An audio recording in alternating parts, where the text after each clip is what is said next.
we have to put our hands back on the steering wheel, and we have to start getting serious about how do we put guardrails on the system.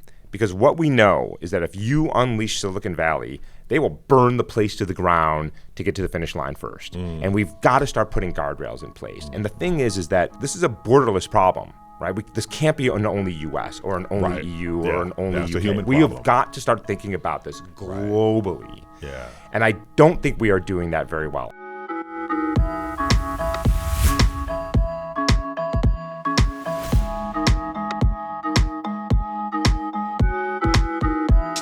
Hello, everybody. I sat down with Hany Farid, one of the leading voices in AI research. He's a professor at UC Berkeley, where he works on digital forensics and misinformation, especially things like deepfakes, image analysis, and how we perceive fake content. He's also the chief science officer at GetReal Labs, a company that focuses on the authentication of digital media, telling us what's real out there and what's fake. So yeah, he's busy, but he made time for us.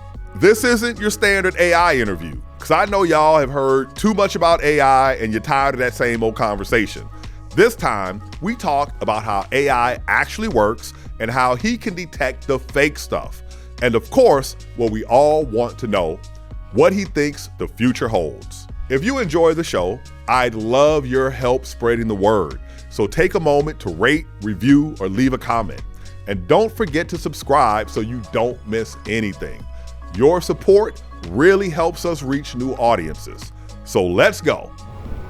Hany, welcome to Particles of Thought. It's great to be here, Hakeem. All right, man. So look, this isn't going to be like your normal interview, because this first question I got for you is something that the people need to know. Good. All right. So I can't tell you I'm a little nervous already, but go ahead. All right. So listen, you're an expert on AI. Yeah. And you specialize in identifying deepfakes. Yeah. So there's been 3 occurrences in recent history that has everybody in a tizzy. Yeah. The first one was the movie The Matrix. Yeah. The second one is when physicists came up with their holographic theory, which seems to indicate that life could be a simulation. Yeah. All right. So, and the third one now is AI. Yeah. And the question everyone has is reality a deepfake? And since you are an expert in uncovering deep fakes, are we code, man? Yeah. Is reality what we think it is? And if it is a deep fake, would a deep fake expert have an idea of how to uncover that? Yeah.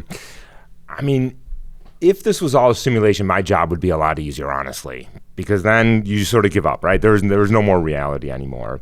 I think, but this is sort of where we are, Hakeem. Yeah. Is we are now questioning everything. Not just what I see on social media, but our existence we are starting to question, and our existence today and yesterday and in the future. And it does feel to me, I've been thinking about these problems for 25 years, that we went from, if I was having a podcast with you 25 years ago, your questions would have been of the form, hey, let's talk about Photoshop and how people splice together 2 images, and maybe we would talk about the Lee Harvey Oswald photo or the moon landing photo. And today, a perfectly reasonable question is, let's talk about the nature of reality. And that's happened in 25 years. Wow. Imagine the next 25 years, the kind of conversations we're going to be having. So to get back to your question, I don't know. I honestly don't know. And I also don't know where this latest AI boom is taking us. And I don't think anybody knows, honestly. But here's what I can tell you.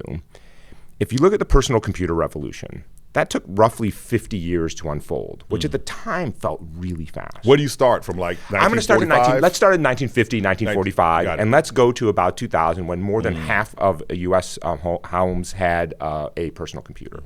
Then you look at the internet revolution, right? From the beginning of the HTTP or HTML protocol, Tim Berners-Lee, to about half the world's population being online, that was 25 years. The mobile revolution was less than 10 years.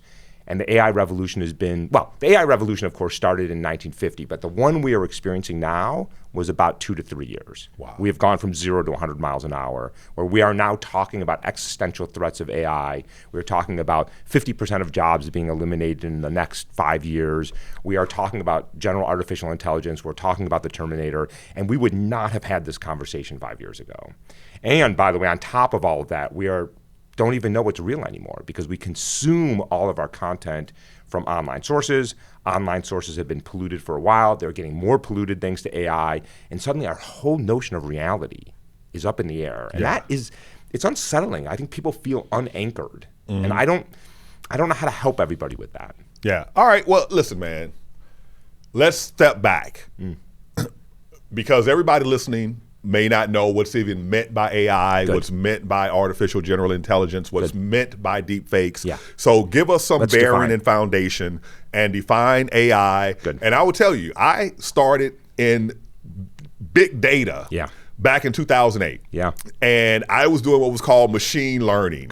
Right? Classified, supervised and unsupervised learning. Yeah. And I was working on data sets in astronomy and astrophysics. Yeah. And it was for the Vera Rubin telescope, which has just debuted its images this year. And I was being told, hey, you're building the software infrastructure for analyzing that data now. No, I wasn't. No, I wasn't, because AI didn't exist. So I think of machine learning as just statistics. Define AI for us, define deep learning, deep fakes, and define general intelligence. All right, let's start with AI, because I think you raised a really good point, which is that everything we are talking about today is in fact not AI. It is machine learning. It is statistics.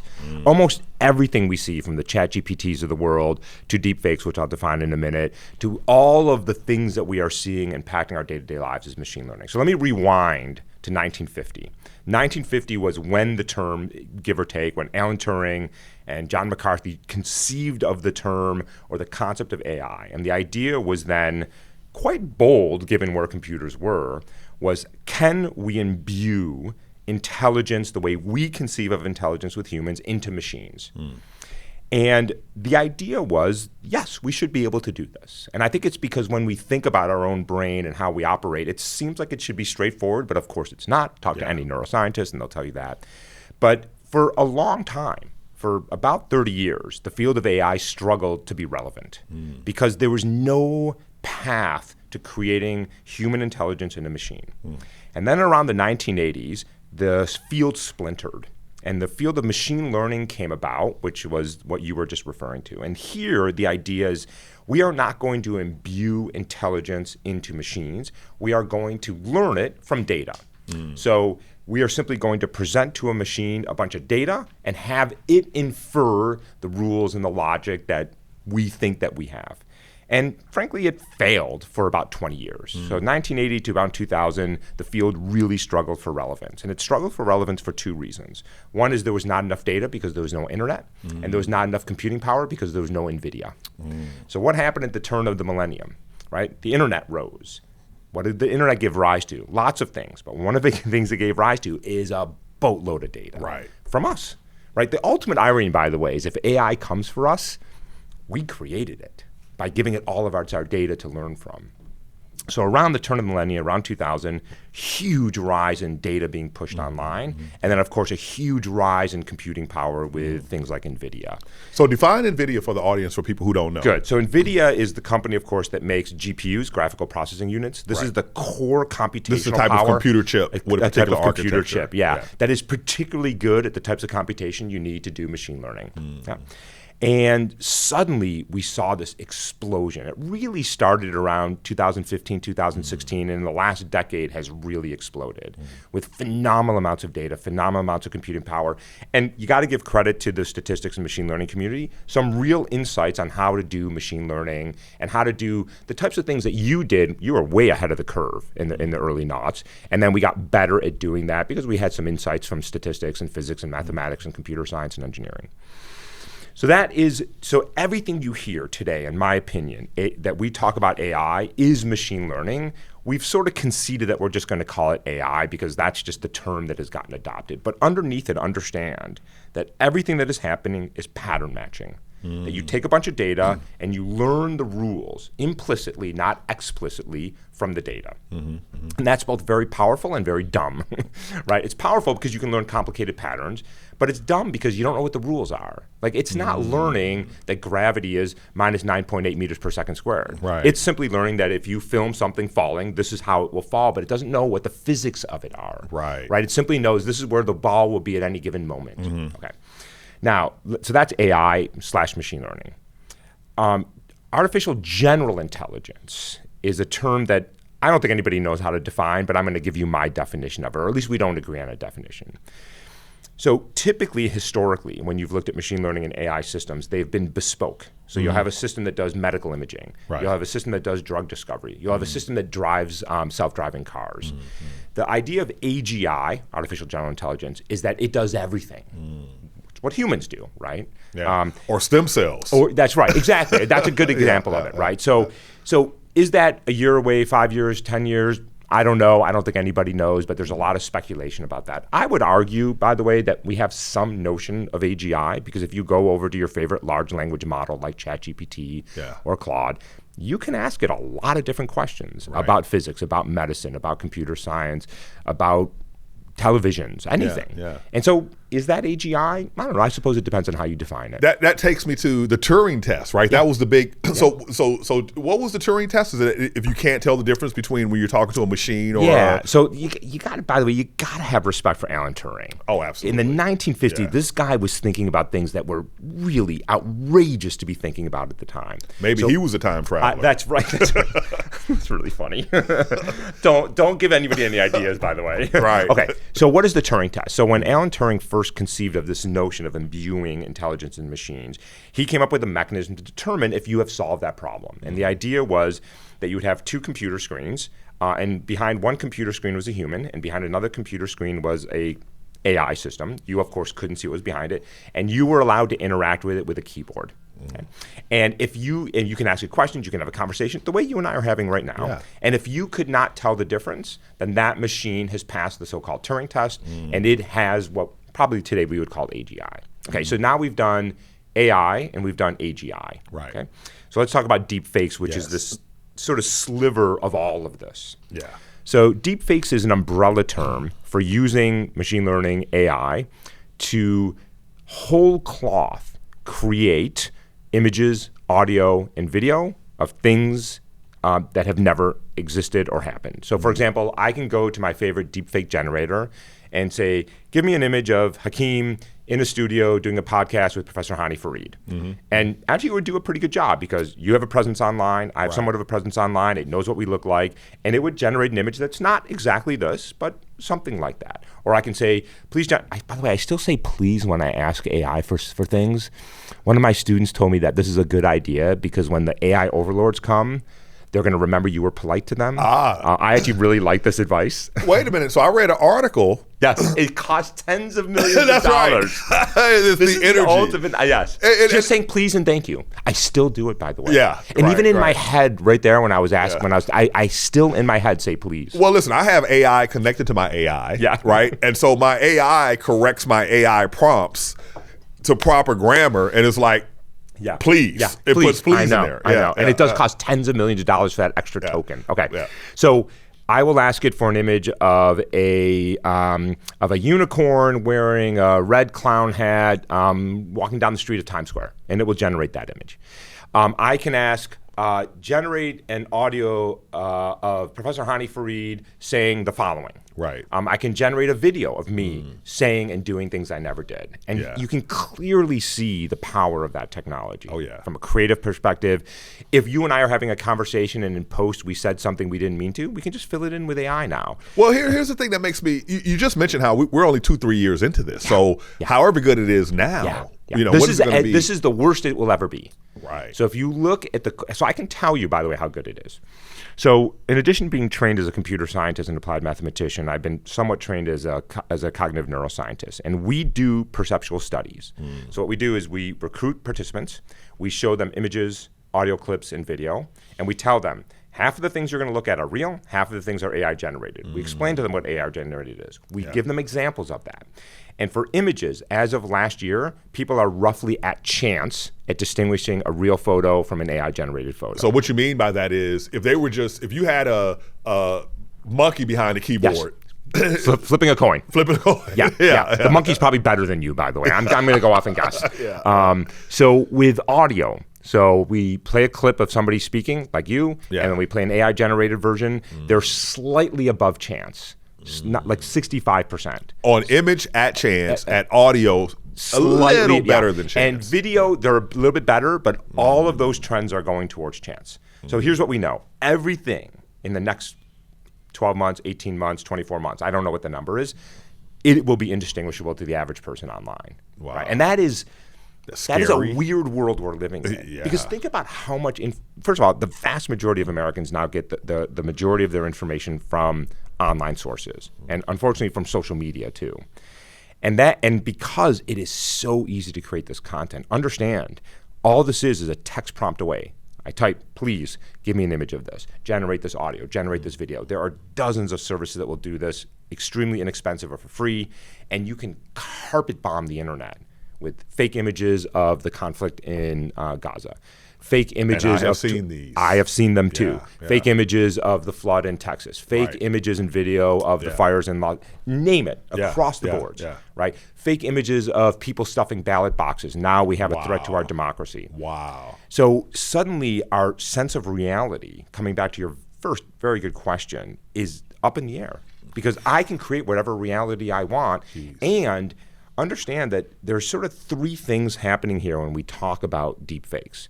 There's the creation of it, that's what we've been talking about.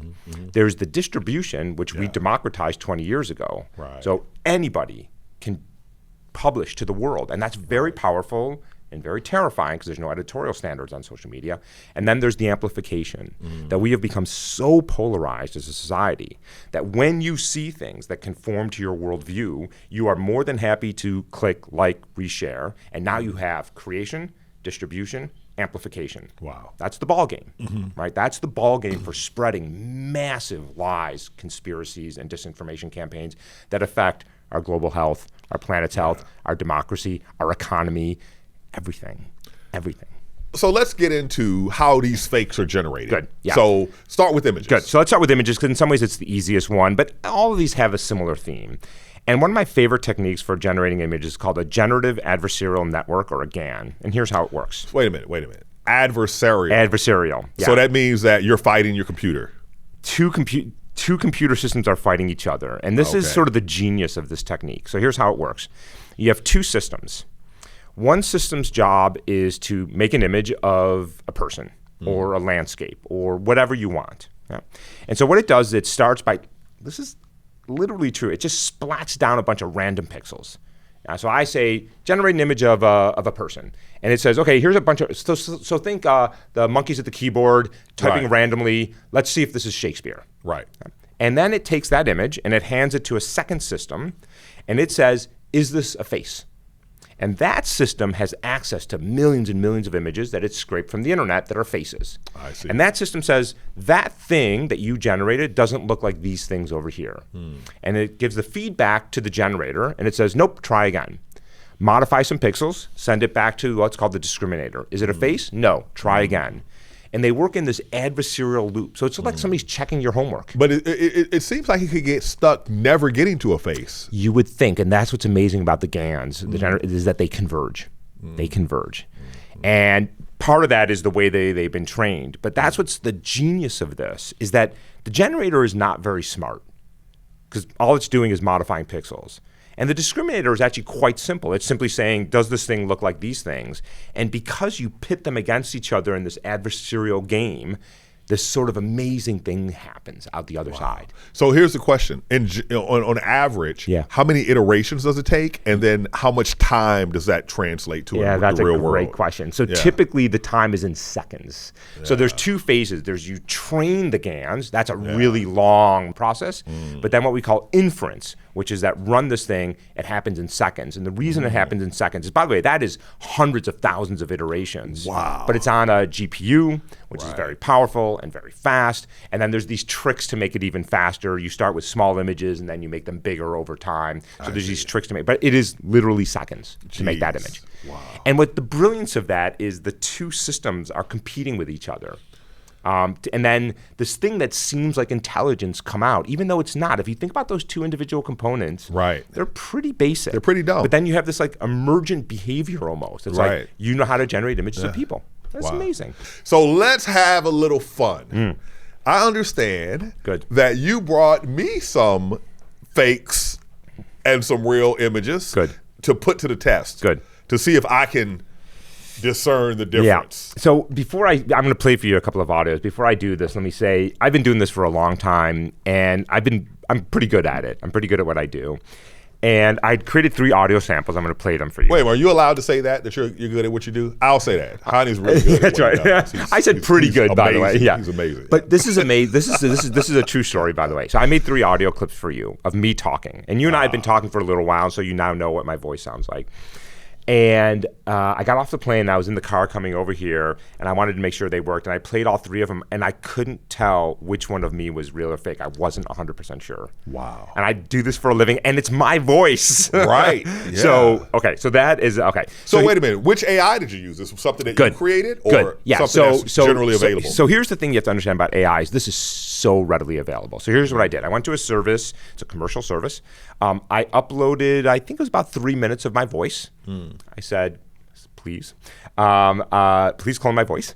And it clones my voice. And by what I mean by that is that it learns the patterns of my voice, what I sound like, the intonation, my cadence, how fast I speak, where I put the pauses. And then I can simply type and have it say anything I want to say. Okay. And so I'm gonna have you listen to 3 sentences. Okay. And one of them is I'm gonna give you a hint. One of them is fake and 2 are real. Okay. And let's see what we can do. Okay. Here we go. And in fairness, this is not the best speaker, but okay. Are there guardrails in our law? Good. So first of all, when I went to do this service, I uploaded my voice, and there's a button that says, "Do you have permission to use this person's voice?" And I did because it was my voice. But I can upload anybody's voice and click a button. The laws are very complicated, and they actually vary state to state and, of course, internationally. Oh, wow. So there are almost no guardrails on grabbing people's likeness. And even if there were, you can still do it anyway. There's no stopping this. Yeah. There's no stopping it. Okay. All right, number 1. Oh, and by the way, the 3, this is part of a talk I gave recently on deepfake, so you'll hear a consecutive thing. Okay, ready? And if you invite me back next year, almost certainly everything will have changed. The nature of creation of deepfakes, the risk of deepfakes. That's the deepfake right there, man. Is changing. Hold on. That was good. It is a fast-moving field, and we have to start thinking seriously and carefully about the threat of misinformation. Okay. Good. And one more. We are living through an unprecedented time where we are relying more and more on the internet for information that affects our health, our societies, our democracies, and our economies. Can I hear number 1 again? Yep. You're a little less sure than you were a minute ago. Yeah. And if you invite me back next year, almost certainly everything will have changed. The nature of creation of deepfakes, the risk of deepfakes, and the detection of deepfakes is changing. I think it's the first one still. I got it right? Yep. I struggled with it, by the way. Honestly, I couldn't remember. I'm from the future. You're the time traveler, it turns out. Wow. Well, you know what? I started my media work in audio, right? Being a voice actor. And very quickly, I was able to pick up on music and commercials and movies where they were dropping in, pickups. The reason I figured it out is there's a difference in the background noise. Like one had more reverb than the other, which is how I then remembered it. But you got to admit, all 3 of them sound like me. Oh, they all do. They all sound like you. Oh, and by the way, so not only let me tell you what has gotten me recently is I'll get these social media announcements. Oh, there's a new song by Tupac and Eminem. And I started listening to it, and halfway in, I'm like, this is but at the beginning, they get me. It's coming from music. It's coming from music as well, by the way. So this is one of my favorite videos, by the way. So let me just show this to you. And if you invite me back next year, almost certainly everything will have changed. The nature of the creation of deepfakes, the risk of deepfakes, that's the detection of That's deepfakes real. is changing. Wait for it. Es un campo en rápida evolución y tenemos que empezar a pensar de manera seria y cuidadosa I don't speak sobre Spanish. la amenaza de la desinformación. And your mouth is doing it. I don't speak Japanese. It doesn't it sound like me? Yes, it does. I know. So now I can do full-blown video.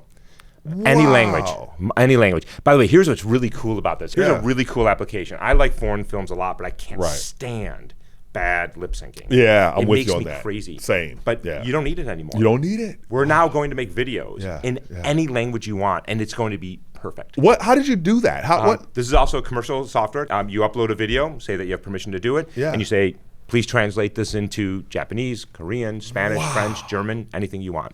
It's amazing. That is nuts. But the fact that the mouth changed to voice the words. And by the way, the way this works, this is really amazing, is you upload a video of you talking. And what it does is it takes the audio and transcribes it. So it goes from audio to words, and then it translates from English to Spanish, and then it synthesizes a new audio in Spanish, and then it puts that audio back into the video. Every one of those is an AI system, by the way, and it does that in about 3 minutes. Wow. And it's amazing. Wow. So if you wanted to take this podcast and distribute it in Spanish, French, German, just upload it. Man, I'm just hitting India, China, that's right. Southeast Asia. 2.5 billion people. That's right.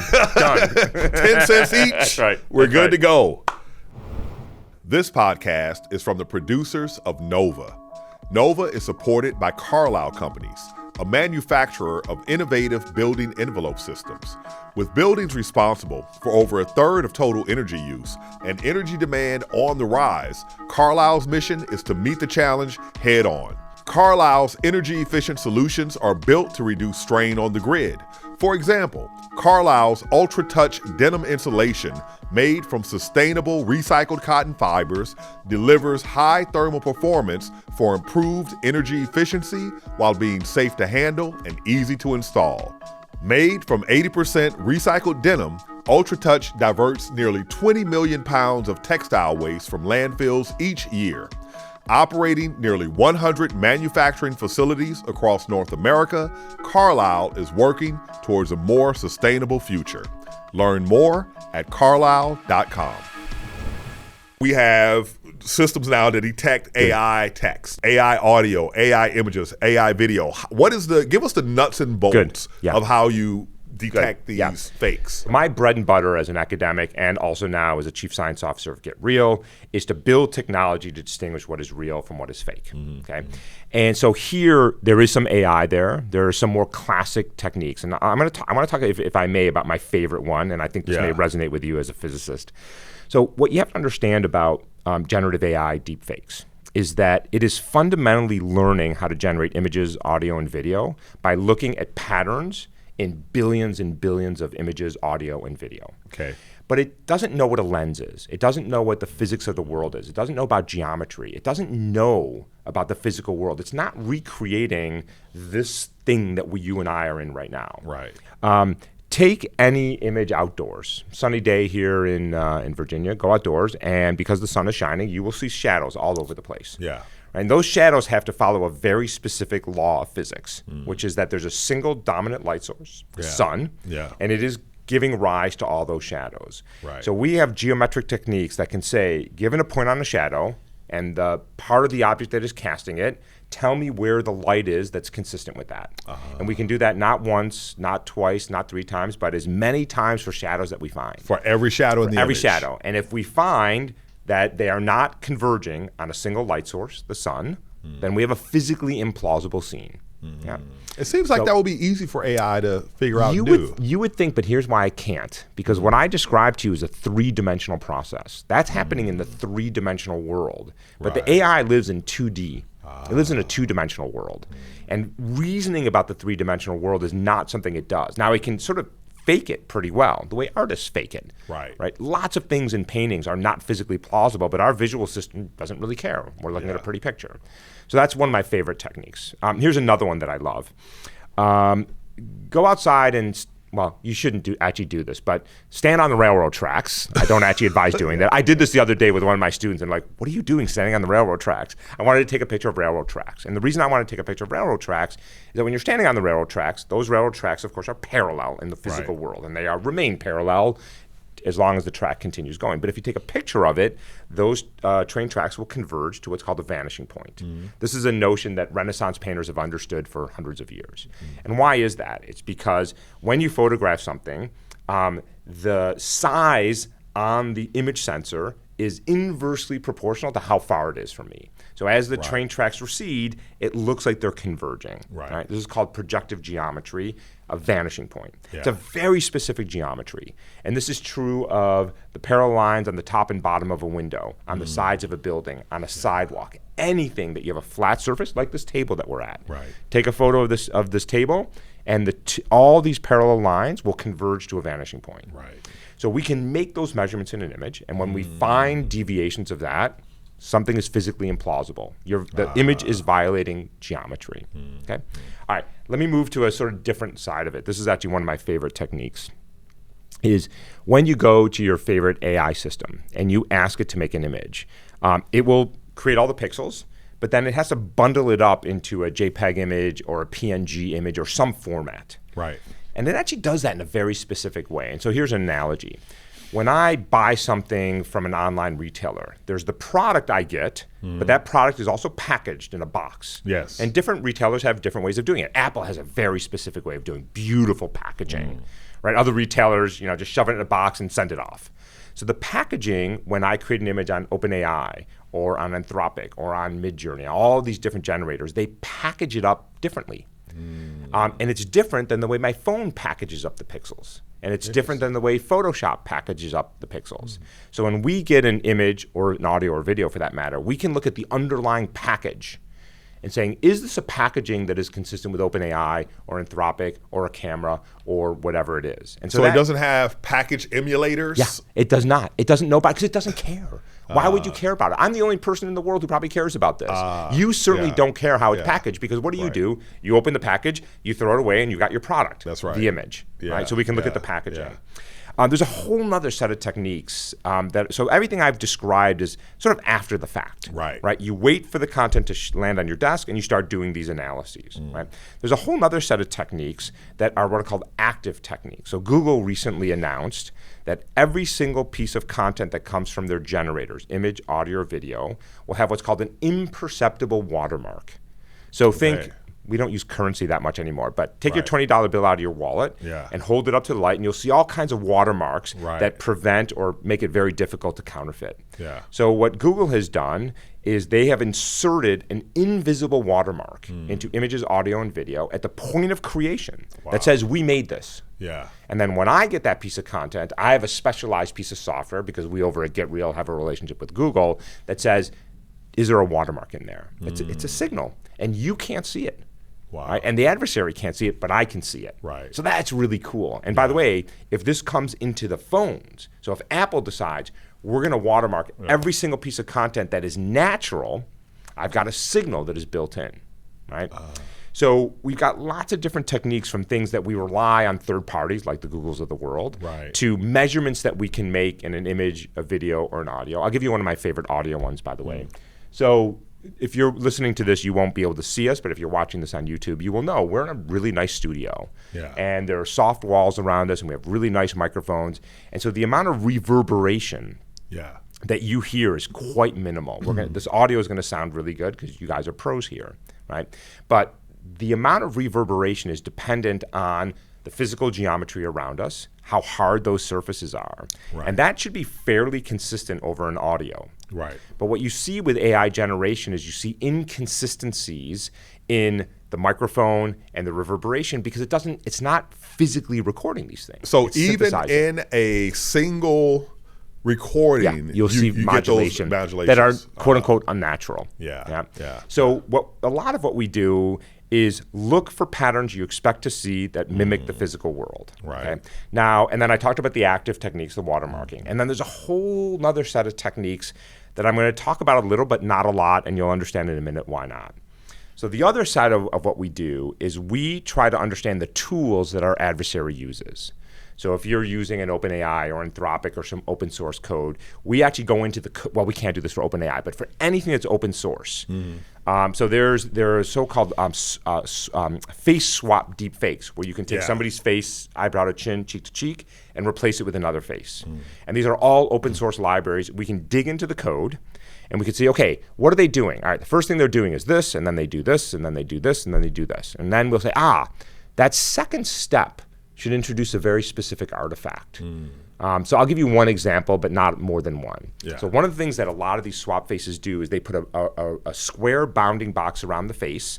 They pull the face off, they synthesize a new face, and then they put it back. But when they put it back, it's with a bounding box. And they do it very well. You can't see it. but we know how to go into the video and discover that bounding box that was there. Wow. All right, so that's an example where we reverse engineering because we understand how the adversary has made something. Now we have lots of other ones which I don't want to tell you about. Yes, I understand why. Yeah, you can see now because it's adversarial. Exactly. Yeah. Okay. Right. Man, it sounds very systematic. I have a decent understanding now if I want to make a lab to do this. Yeah. Some techniques to do it, but the average person out there isn't a scientist. How can my mother identify real from the fake in the world of AI? Yeah, they can't. And this is the reality of where we are right now. And this is important to understand because I don't want you to walk away from this podcast thinking, okay, I understand a little bit now. Now when I'm scrolling through, X or Blue Sky or Facebook or Instagram, I'm going to be able to tell. You won't. You won't be able to tell. Yeah. And even if I could tell you something today that was reliable, 6 weeks from now, it will not be reliable and you'll have a false sense of security. Right. So I get this question a lot. And the thing you have to understand is this is a hard job. Yeah. It is really hard to do this and it's constantly changing. And the average person doom scrolling on social media cannot do this reliably. Right. You can't do it reliably. I can barely do it reliably and this is what I do for a living. So here's some things. Stop, for the love of God, getting your news and information from social media. Yeah. This is not what it was designed for, and it's not good. If you want to be on social media for entertainment, that's fine. I don't care. I don't think you should, by the way, but I don't care. But this is not where you get news information. You know where you get it? Things like this. Right. You get it from news outlets that have standards, that have serious, smart journalists who work hard to get you information. And we have to come back to some sense of reality of where we get our news. Man, rigor around determining truth and measuring uncertainties is not something that we're generally taught. No. And when you become a scientist, like it is unnatural. Yeah. It's an unnatural way to think. That's right. I agree. Yeah. And look, you and I have both fallen, but you were telling me in the green room before this, right? You heard this story. You thought it was true. You assumed it was true. Yeah. Somebody called you out on it. You went and figured out. It's like, oh, God, I was wrong. Right? And now imagine that at scale of the thousands of posts you're seeing every day. The reason why I thought it was true was because everybody else was saying that's it was right. true. Exactly. And that's what social media is. Yeah. Everybody is saying the same thing. Millions of views. Oh, this must be true. But that's the way social media works. Right. We have to get back to getting reliable information from reliable sources. That's number one. Number two. And I tell you the other thing about it, though, is that even though I assumed it was true because everyone else assumed it was true and these others were scientists just like me, is I still knew that I didn't know, that I had not confirmed it for myself. And I think that is where the average person can if we know the difference between knowing and not knowing, then you can check yourself. Even if everybody's saying it, you don't know that that's the truth. I agree. And this gets to number two, and you said it in a nicer way than I was going to, but understand that the business model of social media is to draw your time and attention by feeding you content that outrages you and engages you to deliver ads to get you to buy stuff you don't need. Yeah. And so understand that you're being manipulated, right? And that you are being fed information that the social media companies believe you are going to engage with. And first of all, that should make you angry that you are being manipulated. But you're 100% right, is that we live in these distorted bubbles when it comes to social media. Right. And it's very easy to forget that you actually don't know what is happening in Gaza, in Ukraine, Texas, in Los Angeles. You just think you do. Right. And that is incredibly dangerous. It gives you this false sense of security. Yeah. And so it comes back to what I say is you got to have some humility. You have to have humility that this is a complicated world. It is fast moving, and you have a responsibility to get reliable information because not only are you being lied to and being deceived and making decisions on bad information, you're also spreading that bad information. Right. So you are actually part of the problem now because when you like and share and send this to your friends, you are now a carrier of disinformation. So we have these AIs that do things for us. Yeah. And we're sort of managing them. Yeah, that's right. And, I might write something and I'm like, oh, give me an edit on this, right? And then it comes back and it'll tighten it or whatever. Yeah. But you can move to a point where you're like, give me the first draft. Yeah, that's right. Yeah. And it's coming. And you get to the point where it's like, okay, do it. Yeah. So start responding to my emails. I don't even have to read my emails anymore. Right. And by the way, there's a really weird future that you could imagine where emails are being sent by each of our agents and we're hanging out on the beach. I mean, what are we doing? Exactly. I don't know. That's the point. Yeah. It's almost as if Yeah. we are making ourselves obsolete. Yeah. In many, Yeah. we're not. You need a human being to do to build your house. Yes. Right. You need humans there swinging hammers. Yeah. AI can't do that. Yep. But Not there's yet. well, AI robots. Yeah, Right. That's right. Yeah. That's right. But this is sort of the ultimate joke in some ways, or the irony of all this is, I think if you go back 50 years, what were people worried about? That we were going to take blue collar jobs away, right? Manufacturing jobs, Yeah. physical labor jobs. That we were going to build robots to do right. those jobs. What did we end up doing? We took out the white collar jobs. We took out those high paying computer science jobs. We took out those jobs that AI is now doing better than most humans. Right. And that's a weird world. I can tell you, I am on the campus almost every day, and there is a lot of anxiety among students about what the future holds for them. Yeah. Are there going to be jobs? Because you're seeing unemployment go up in these historically high paying in jobs. my own house, my son, he's 20, he's a senior in college this fall. Guess what his major is? Computer science. Yeah. And he's struggling. Everybody is. Yeah. But I can tell you, so I'm at UC Berkeley, one of the top, let's say, 5 CS programs in the world. And our students typically had 5 internship offers throughout their first 4 years of college. They would graduate with exceedingly high salaries, multiple offers. They had to run the place. That is not happening today. They're happy to get one job offer. Wow. So something is happening in the industry. I think it's a confluence of many things. I think AI is part of it. I think there's a thinning of the ranks that's happening part of it. But something is brewing. And for people like your son, by the way, who 4 years ago were promised, go study computer science. It's going to be a great career. It is future-proof. That changed in 4 years. Yeah. That is astonishing. And I get this question, by the way, from students all the time is, how do I prepare for this? Yeah, exactly. And honestly, I'm sort of at a loss. My best advice, and I don't know if it's good advice, by the way, is I used to tell people, this is what I used to tell people, is you want a broad education. You should know about physics and language and history and philosophy, but then you have to go deep, like deep, deep, deep into one thing, become really, really good at one thing. Now I think I'm telling people, be good at a lot of different things because we don't know what the future holds. You need options. And you need options. Yeah. And so depth is in some ways less relevant, particularly if you know how to harness the power of AI to get the depth that you need in a particular area. But if you have a broad knowledge, I think you're probably today more future-proof than if you're very narrow in one area. And the best line I heard about this was, this is in the framing of the legal system, is that I don't think AI is going to put lawyers out of business. But I think lawyers who use AI will put those who don't use AI out of business. Yeah. And I think you can say that about every profession. Right. So I think 2 things are going to happen, is that you're going to have to learn, like every technology, how to harness the power of AI. Right. And that was true of computers, that was true of the internet, that was true of everything. Yeah. So, but because of how powerful the AI systems are, it is absolutely going to reduce the workforce.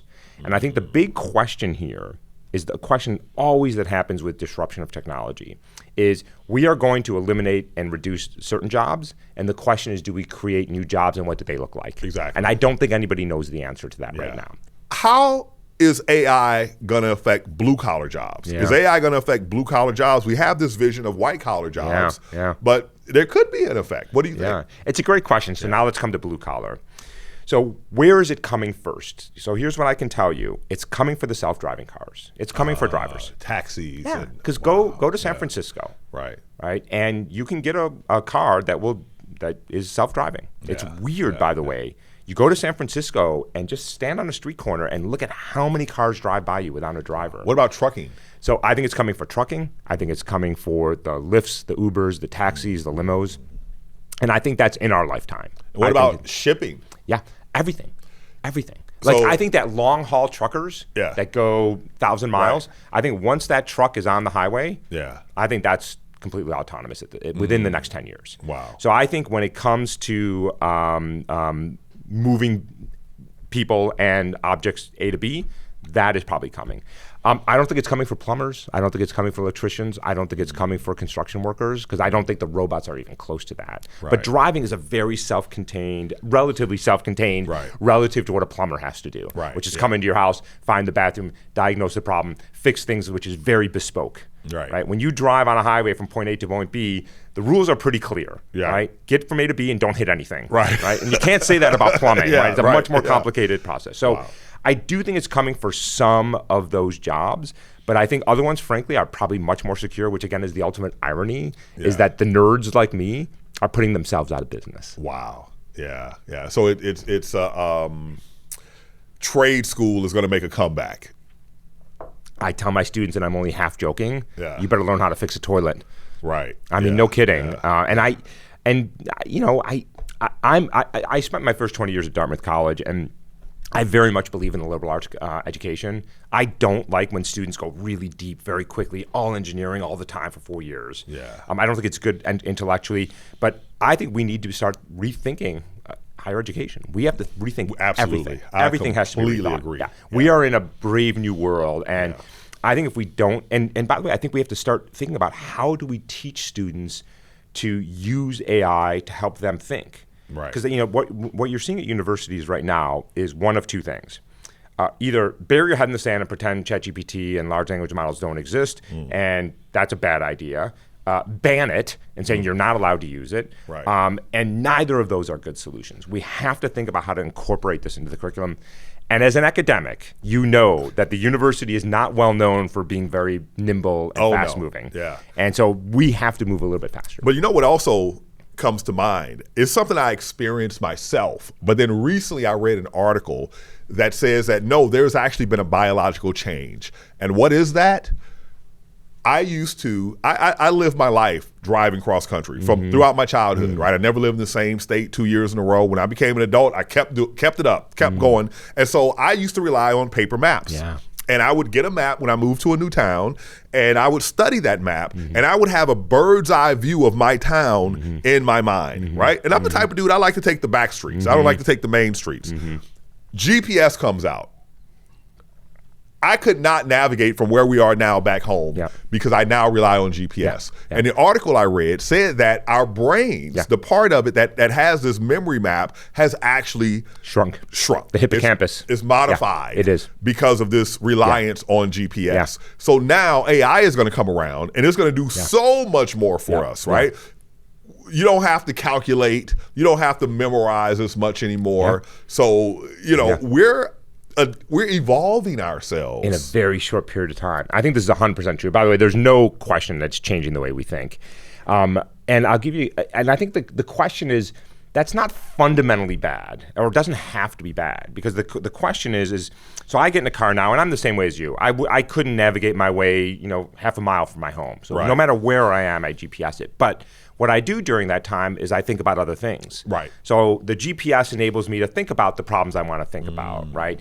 And so is that overall good or bad? Okay, I'm not good at navigation, so if my phone breaks down, I'm not going to be able to find my way out of a paper bag. But I get a lot of my time back in the car to contemplate and to think, and so that is really powerful. And will AI do the same thing? So for example, I'll give you an example. I use AI every day in my work to help me write code. And so I'm probably becoming a worse coder.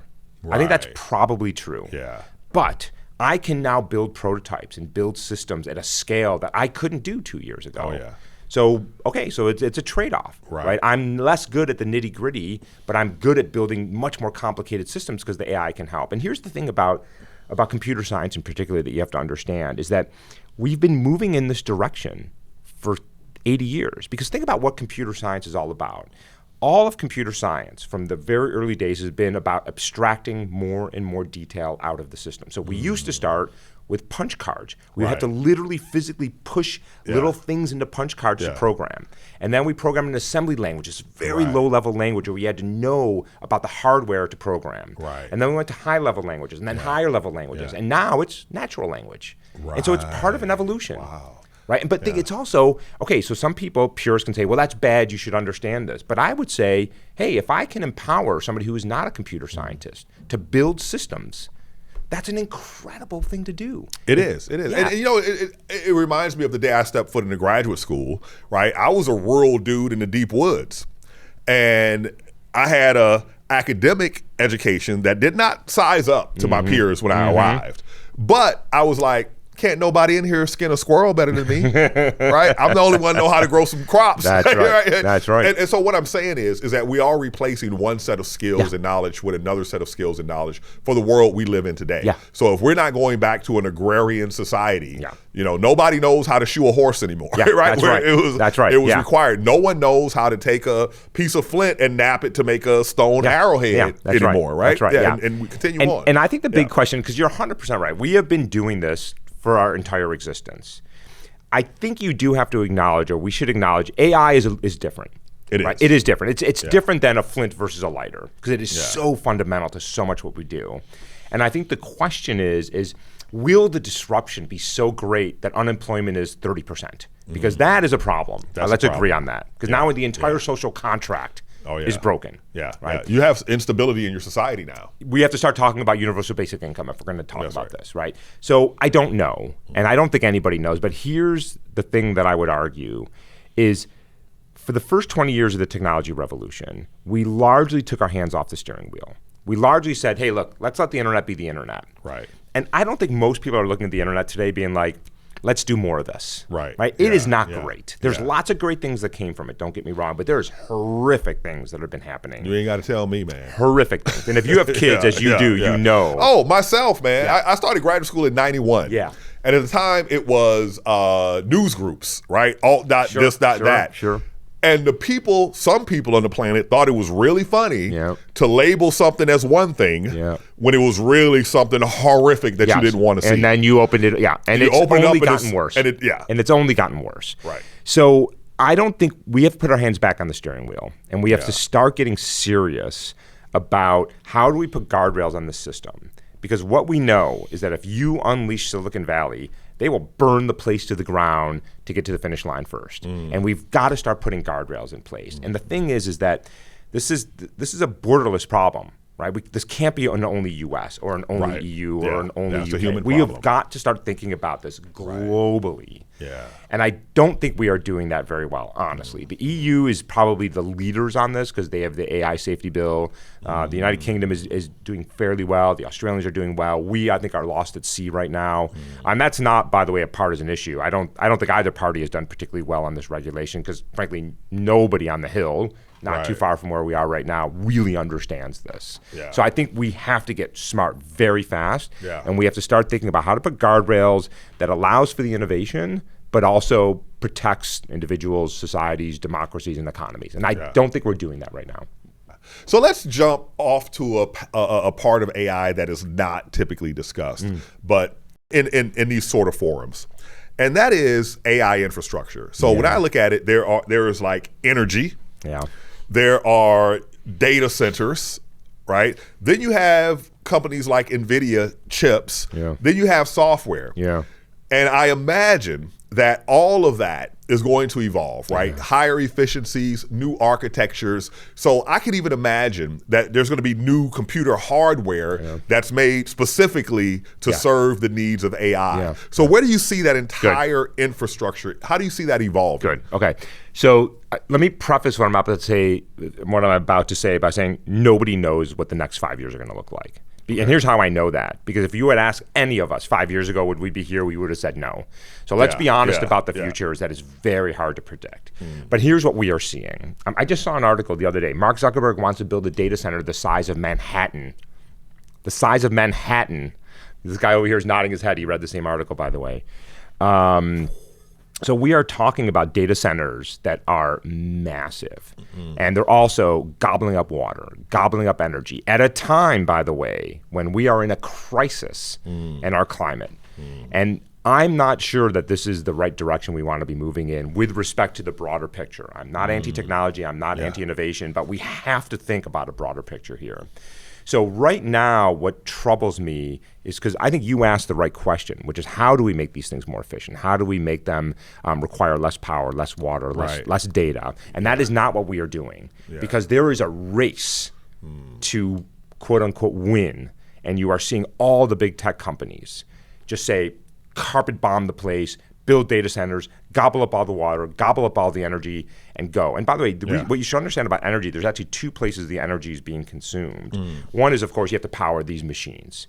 But what really the energy is being used is to cool them. What you have to understand about GPUs and these specialized hardwares, they pump out a phenomenal amount of heat. So the amount of cooling that has to come into these systems is enormous. Wow. And now you are literally gobbling up city-wide, city-scale energy consumption. Now, does it matter if it's like built in Alta, Norway? I mean, ideally that's what you would do, right? So 5-10 years ago, there were discussions about building these data centers in the Pacific Ocean, where you could use the inherent cooling of the ocean. Well, I've seen some technology where the servers were actually inside of liquid. That's right. Yeah, exactly. Is it non-conductive liquid? Is that how that works? I don't know. You're outside of my area of expertise. But now what they're doing is going into rural parts of the country and just taking over.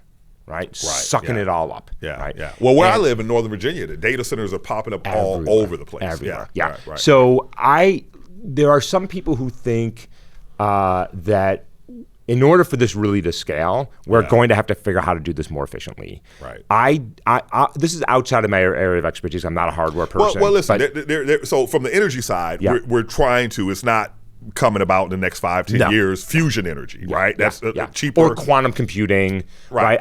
I don't think that's going to happen in the next 5 to 10 years. Okay. We are not going to have machines that suddenly become 100, 1,000 times more efficient. Right. The trend right now is simply to take the things that we have, GPUs, NVIDIA, and just scale them to massive scale. Okay. Yeah. Now, and you know this better than anybody. The advances in physics happen at a very different time scale. Oh, yeah. This is not happening over a 1 or 2 year. These are decade long. And by the way, if I may, at a time when we are investing less and less and less in research, in academia. Big mistake. Huge mistake. And we are going to pay the price for that for generations to come. Yeah. So something you said earlier I found really interesting, and that is you have some experience with neuroscience. So now we see large language models are pretty much predict the next word, from my understanding, right?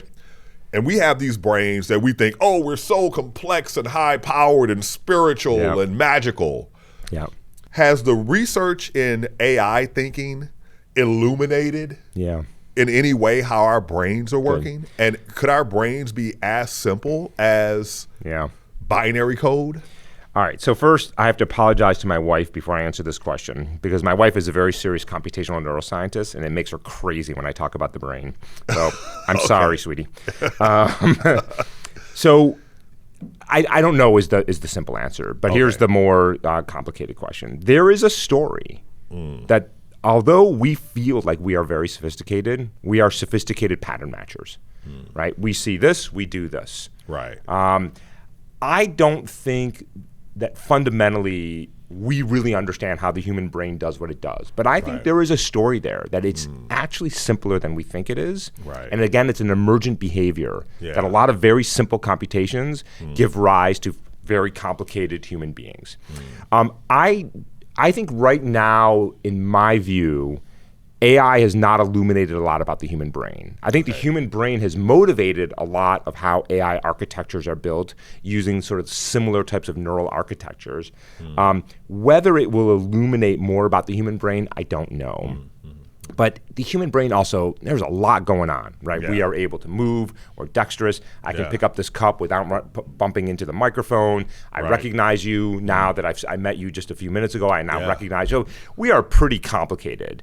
But the short answer is I don't know. Right. I honestly don't know. But I think more likely than not, we are simpler than we think we are. Right. I don't think I actually think, because the one thing you have seen about AI is that it can generate language, images, video, audio, fairly simply, right? And the thing that's amazing about, you said it right, large language models, they are basically one-word predictors. You start with a beginning of a sentence and you predict what's the next word, what's the next word, what's the next word, what's the next word.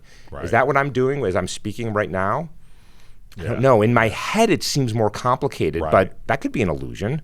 So I don't know. And what we see in nature is sometimes the same solution is occurs by different mechanisms. One that I was just studying had to do with the evolution of light skin, right?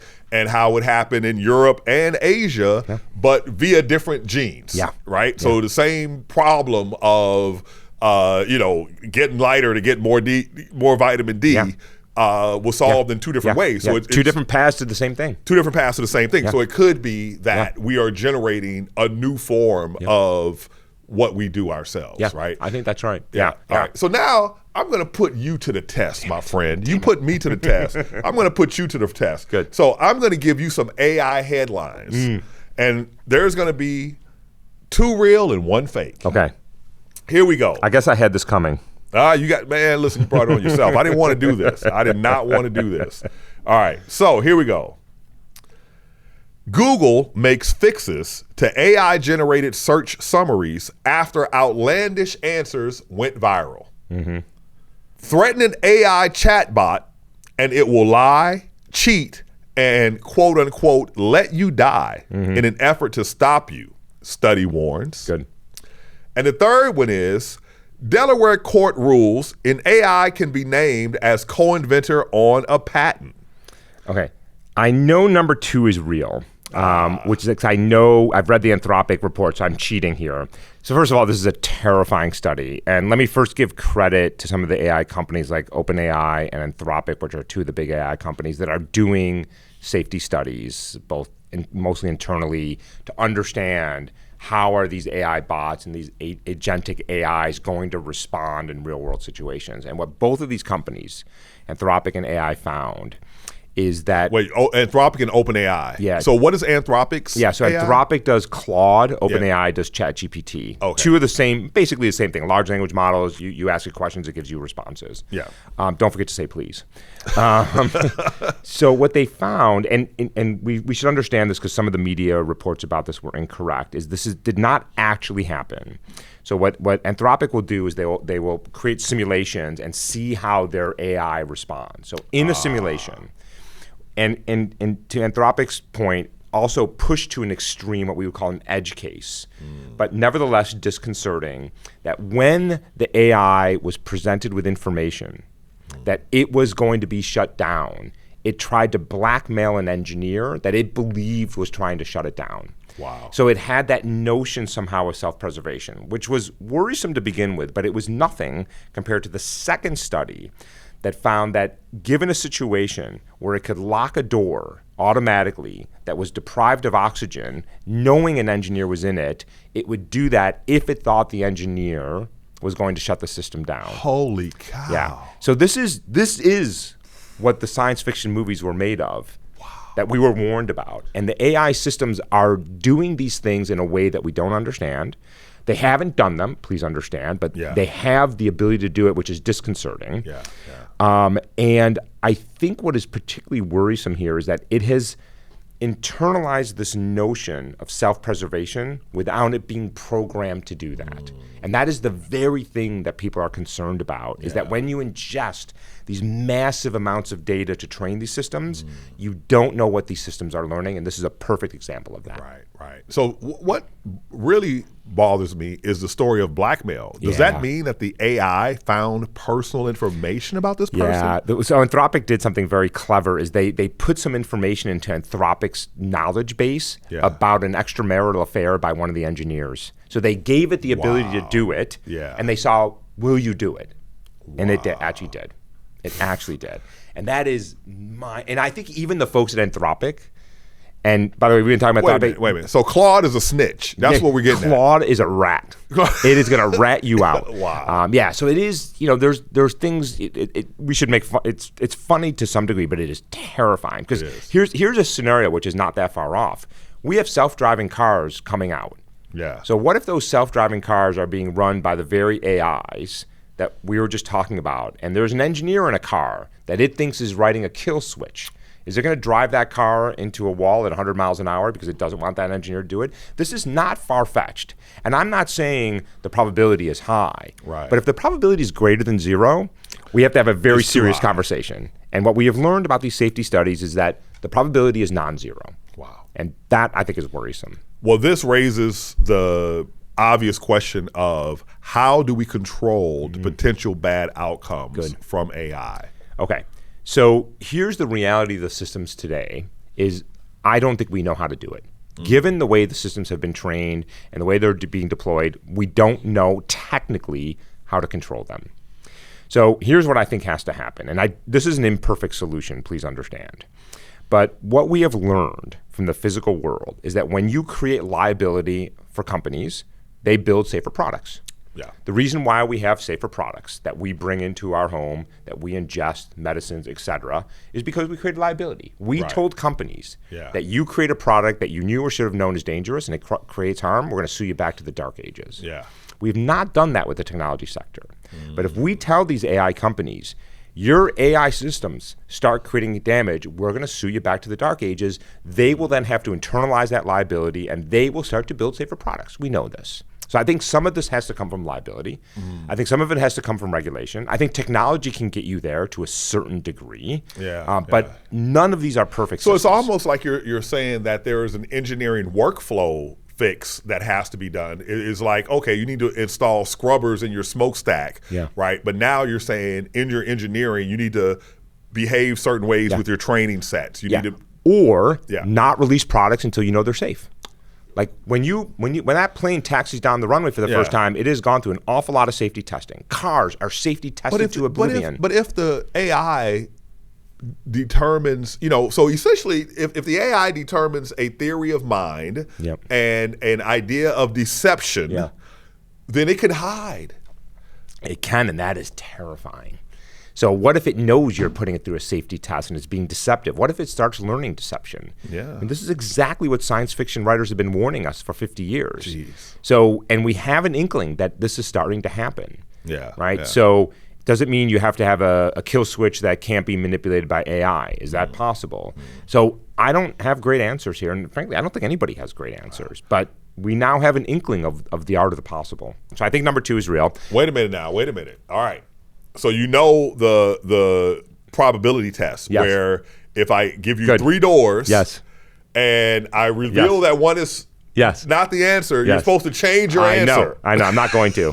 I think the first one is real and the third one is fake. You nailed it. Yeah. Not only did you nail which headline was a fake headline, that headline was AI generated. It was not created by the Nova production team. What was the prompt, by the way, to get it? Do you know? I do not know. All right. That wasn't my job. Sorry, I didn't mean to put you on the spot, man. No, it's fine. The spot is fine by me. I love when I say I don't know. Good. When I was in graduate school, I felt like the greatest thing that I learned was the difference between knowing and not knowing. I agree. Right?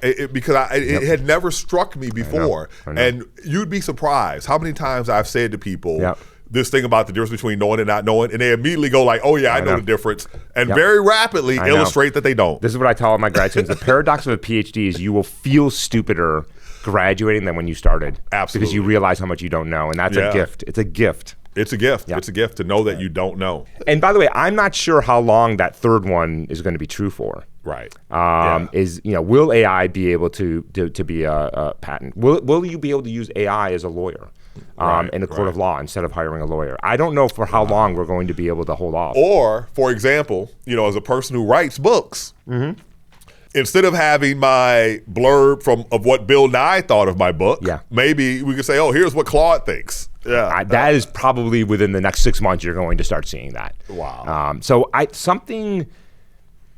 I don't know what the next 5 years are going to look like, but I think something is brewing. And I think it's going to make the last 20 years of the computer, internet, and mobile revolution look like a day in the park. I think something is happening. I don't think anybody really fundamentally understands it, but there's hardly a day goes by where I don't have a conversation. Wait a minute, about you are a co-founder of an AI startup, so that means that you do have to have some sense of what's coming next, and I think you're holding back. I think I can see 6 to 12 months out, but even that is. We are more often wrong than we're right. So in the semiconductor field, we had Moore's Law, right? That's right. Is there a similar metric in AI, and what is its basis? Yeah, that's a great question. So in Moore's Law, it was the number of transistors on a chip would increase double every 18 months. 12 to 18 months. So so Moore's Law, and by the way, phenomenal that continues to be true. And how many times have people said Moore's Law is over and they were wrong? They were wrong. They were wrong. They were wrong. Keeps going. So what's amazing about Moore's Law, and I'm glad you brought this up, is that we would measure the doubling of transistors on a chip in a 12 to 18 month period. Right. And that was really sort of the way we tended to think about changes in technology. It was about, the cadence was about every 12 to 18 months. It is now every 12 to 18 days. No way. I mean, no kidding. Think about how quickly the next version of ChatGPT, the next version of Claude, the next version of, I mean, it is happening. Yeah. It is happening at a pace of weeks. I'll give you an example of this, by the way. Just before the Christmas break last year, so this is December of 2024, 3 students were in my office saying, we want to work on detecting full-blown AI-generated video, what's called text-to-video, where you type a prompt, and instead of giving you an image, it gives you a full-blown video with audio. Think like essentially making short clips. Right. I'm like, this is a dumb problem. There's no way this is going to be out in the next 18 months. About a month ago, we had Google's VO3 emerged, and they did it. Wow. And I was wrong. Yeah. I was wrong. There it was. A couple months later. The students were right. I got it wrong. So, you know, but here's what I know is I don't know what the equivalent of Moore's Law is. I don't know if it's 12 days or 24 days or 48 days, but we are seeing a rapid development. Now, there are some people out there who are saying this is going to plateau, that you can only get so far with these mechanisms. Right. And there are other people who are saying it is endless, we're going to keep going. But here's the thing you have to understand about AI is, I mean, you know this as a former academic, as an academic, is that this all started in the academy. Yeah. Right? All of these technologies started in the academy. But now where is it? It's in Silicon Valley with hundreds and hundreds of billions of dollars being poured into it. And that train doesn't stop. No. When you start pouring that kind of resources and that kind of talent and that kind of money, this is not stopping. Right. Yeah. So who's doing it now? Is it because if there are AIs that have not been released to us that are being kept behind by these Silicon Valley companies, is it now AI that's building the AI? Have we gotten to that point? Good. First of all, yes. So if you talk to leaders in Silicon Valley, they will tell you somewhere between 20 and 50% of code being written for the next generation is now being written by the AI systems. And now there are still humans in the loop. There are still humans that are being part of the designing. But a lot of what is happening, and part of the reason for acceleration, is that when you have AI that helps you write code or writes it entirely, the systems just move faster. But what if they're keeping the secret from you? What if the AI, can it do that? Can it make a leap? Yeah. And by the way, the thing you will hear from AI engineers is we don't understand our systems anymore. They have gotten so complicated. They behave in ways, and this is not what you want to hear from engineers, that we don't understand why it does this. We would not tolerate that, by the way, with aero engineers who are building airplanes. We're like, we don't really understand why it did that. Like, well, we're going to start grounding planes until you figure that out. But we don't do that with AI. We're like, well, okay, we'll figure out as the plane is taxiing down the runway. And I say that as a person who's about to get on an airplane in a few hours. So I think you're absolutely right. And let's come back to that conversation, is that if the AI starts to have a sense of self-preservation and you unleash it to write the next generation of code, how is it going to incorporate that? Is it going to start putting its own guardrails in place so you can't shut it down? So I come back to something I said earlier. We have to start thinking about how to put reasonable guardrails on these technologies. What about a filter? You can take your old AI that's had all this data and say, we're going to pass that data through a filter in order to protect humanity. And related to that is, I feel like there are clearly geopolitical implications here, because it is a competitive world that we live in. And we see now with the wars in Ukraine and what the wars in the Middle East, that there is this rapid innovation that's taking place. Do you see what the future of geopolitical, there's that document, AI 2027, that takes that stage of geopolitical competition, adds AI, and it ends with human extinction. Yeah, that's right. So you can't look at what China is doing right now and the investment that the Chinese government is putting into AI and not take that seriously. If you look in the academic literature now, you see a domination of published papers coming out of China. They are investing phenomenal amount of resources and talent into this at a time, by the way, when we are doing almost exactly the opposite here in the United States. We are cutting funding. We are cutting research. We are attacking universities that are the very place where this innovation happens. We are moving in exactly the wrong direction. I think there are serious geopolitical implications here, because these AIs will do more than large language models and creating images. They will start flying our jets, driving our tanks. There will be the incorporation of AI into warfare, and it's already started. It started here in the US, it's in China, it's in Russia. This is coming. And so we have to start thinking very carefully. And by the way, if you go look at the EU AI safety bill, they did something that I really like. They have what's called a risk-based intervention. So if you're using AI to predict what movie will Hany like to watch next, okay, fine. We don't need a lot of guardrails on that, right? But if you are using AI to make critical life-saving decisions, hiring and firing decisions, criminal justice decisions, we need a much higher bar. And they have banned the use of AI in the military. They have just said, this is a line too far right now. We are not willing to go there until we understand more. So I think this is the way we want to think about this, is risk-based. Right? You put the AI here, what is the implication? Let me give you some examples. People are using AI right now to make hiring and firing decisions. Who gets an interview? Right? Do we fundamentally understand how these AI systems, are they biased against certain individuals, certain categories? We are using AI to make criminal justice decisions, where sentencing decisions and bail decisions are being turned over to AI. And that's the thing that bugs me is, it's almost like stereotypes. They're based on averages, and averages don't tell you anything about an individual event. 100% correct. And let's go back to where we started this conversation, which is what these systems do is pattern matching. They look at history and they repeat it. So if you have had historical problems in a system, in the criminal justice system, in Silicon Valley with women making up less than 20% of the technical workforce, your AI is simply going to reproduce that because it's not thinking about any of these issues. It's simply saying, what is the pattern? Reproduce the pattern. So when it comes to loan decisions, financial decisions, hiring and firing, university admissions, criminal justice, we, in my opinion, should not be unleashing AI systems without understanding them better than we do right now. If it comes to help somebody write code, great. If it comes to making predictions on what you're going to listen on Spotify next, fine, I don't care. Let's go even bigger with the greatness. So it's not all bad, right? No, AI has amazing, when I look at society, I recognized as a young man in my 20s, I was like, there are certain things that we create, militaries, police forces, that by their very nature, religions, right? They have great good built into them, and they have the ability for great bad built into them. And our job is to harvest the good while keeping the bad, but recognizing that both are going to occur. 100%. Right? It's a mitigation strategy. It's a mitigation strategy. So what does the positive future of AI look like, and how can we bring that about? Okay.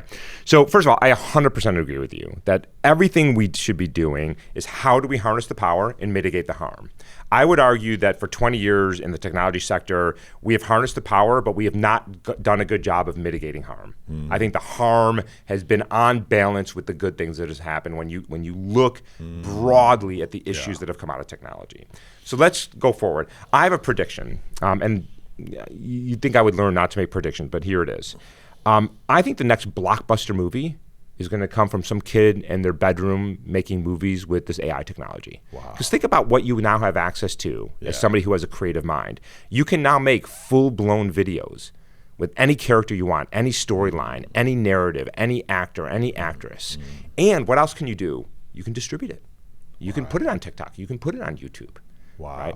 So I think that the ability to create things without a multi-million dollar budget, whether it's a book, music, a podcast, a full feature film, is going to be fully democratized. So essentially, as the human now, if you wanted to create something, you had to take your idea, and then it had to be backed by a bunch of money and a bunch of skill and experts to bring it to fruition. 100% correct. So what you're saying now is that your mind and your AI business partner is all you. That's all you need. So human creativity is going to be unleashed. I think it's going to be unleashed. I think, and you're already seeing it, and that's amazing. I think if you wanted to, we were talking recently about the company I co-founded. I had to go to somebody who had a lot of money and convince them to give me some of that money to start a company so I could hire lots and lots of people to build this company over a multi-year process. I think you're going to be able to start a company with one person, right? And again, there are serious employment questions. There's lots of, but that's an incredibly empowering. And now imagine that this can be somebody who is in sub-Saharan Africa. Yeah. They don't need to have access to venture capitalists. They don't need to have access to Hollywood studios. They can do amazing things. And so I think the creative energy now has zero barriers to entry very soon. And how do we put that into our education system broadly? So one of the criticisms of our current education system that you see all over the internet is, hey, you know what they created? Drones for working factories. That's what our education system is designed to do. I don't know if that's true, but that's what's said all over. But now, if there's anything that we humans excel at, it is imagination. Yeah. Right? And so now we have this tool to bring our imagination to fruition. Yeah. So instead of having an education system that people say sort of, tampers down our imagination and creativity, how do we use AI? Yeah. Because another way that we could use AI is as an educator, right? And here's another thing that's being talked about in the academic spaces. Kids and their iPads. Yep. Take away the kids' iPad and they're just all over the place. Yep.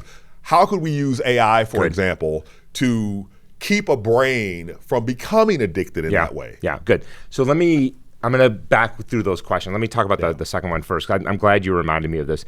One of the hardest things about teaching is that in a class of 50 students, you have a huge range of, let's call them the top performing and the bottom performing students. Yeah. And it's not because they're smarter or dumber, it's because they come with different experiences. Different training.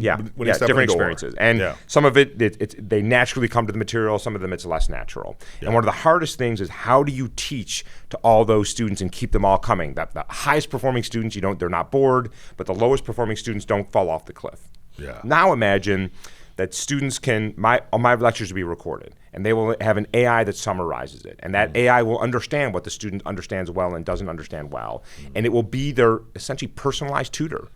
So if you're high performing, you move fast. If you're lower performing, you move a little bit slower, and we find ways to. I love this idea as an educator. I think it's incredible. So it's bespoke education. Bespoke education, and to do the things that even in a class of 50 students, I can't do. Right. I can't talk to every student 3 hours a week. It's physically impossible. No, I know. Let alone a class, by the way, at UC Berkeley with 2,000 students. Oh, geez. I mean, you can't do this. And so I think this is an enabling technology. Now, of course, we have to be careful about it. What information is it collecting about the kids? Is it privacy respecting?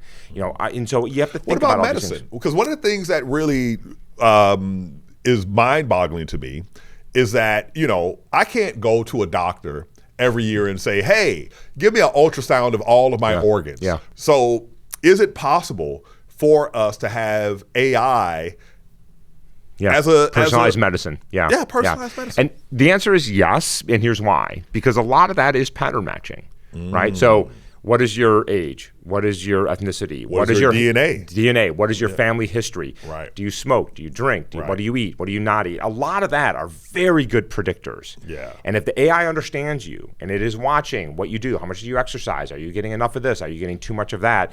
It can start to say, all right, it's time for an ultrasound. Right. Now, will it be perfect? Of course not. Will it be better than the system we have now? Almost certainly, because it's highly personalized. Right. And it has now again, we have to think, how do you do that in a way that's privacy preserving? Right. Are you giving all that information up to an AI company that is going to feed that information to an insurance company that's going to affect your insurance rates because you're at high risk because you had a cigar that evening? Yeah. Right. I say that as somebody who just had a cigar last night. So we have to think about that. Yeah. So we have to think about the guardrails. Right. How do we protect individuals while helping them? Right. Because a lot of what happened in the last 20 years is we enabled things. We enabled phenomenal technologies with this, but we also created problems. Right. And so I think we just have to think about how to do that in a way that is respectful and careful. Man, this conversation is one that, for me, it's almost like when I watched the movie The Matrix. I stepped out of that movie thinking, am I living in reality or am I living in the Matrix? I know. This is a conversation that just really left me with so much more that I want to explore and understand and keep track of. Yeah. And also, I feel like I need to go make a movie. Yeah, that's right. That's what's nice. And invite me back because I like talking to you because I'm no kidding. And a year from now, I think the future 5 years from now is going to look unbelievably different than today. I think we are going through something. Yeah. And every once in a while, when I'm in San Francisco and I see these self-driving cars, I think, oh my God, we're living in the future. And there's a generation being born today. Into their normal. Yeah. Their normal is This is it. I mean, think about you and I grew up without these devices in our hands. That's right. Yeah. And think about how different that world was just not that long ago. Well, listen, you probably confuse the audience members because they look at me and they're like, how is this teenager established himself? You're like, this youthful beauty I possess, right? But no, I'm a Gen Xer. So that was the best generation, by the way. Just saying. The Gen X, I'm telling you, man. We did it without parenting. That's right. That's right. You know what we did? We had Nova and PBS to raise us. We had Nova and PBS. Absolutely, absolutely. Hey, man, I really appreciate you coming out. This has been amazing. Great. Thank you so much. Thanks, Hakeem.